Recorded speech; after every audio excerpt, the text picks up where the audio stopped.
সুবহানাহু ওয়া তাআলা কুরবানির মাধ্যমে উৎপন্ন করেছিল। রাসূল আকরাম সাল্লাল্লাহু আলাইহি ওয়াসাল্লাম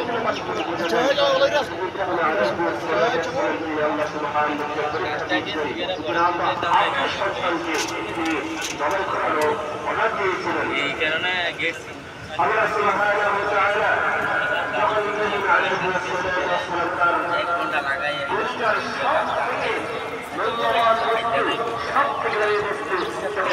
সন্তানকে জবাই করার জন্য একত্রিত হয়ে পরামর্শ করলেন।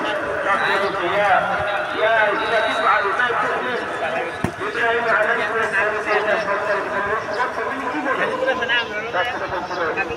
আপনি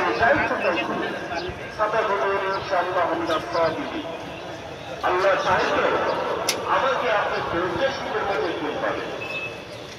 অর্থাৎ ইসমাইল আলাইহিস সালাম বাবার উত্তরে বাবার উত্তরে জবাব দিয়েছিল, বাবা আমি নির্দেশী নাই কেন? নির্দেশিকের মধ্যে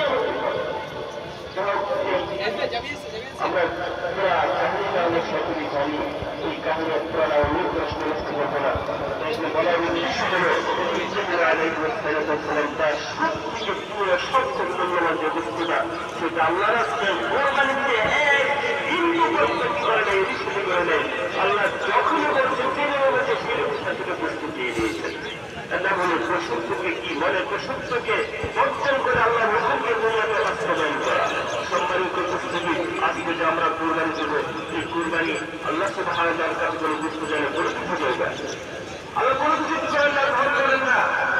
আল্লাহ সুবহানাহু ওয়া তাআলা ইন্নাল্লাহা লা ইয়াগফিরু সুআলাকুম ওয়া আমওয়ালাকুম ওয়ালাকিন ইয়াগফিরুল্লাহু কুলুবাকুম ওয়া আ'মালাকুম।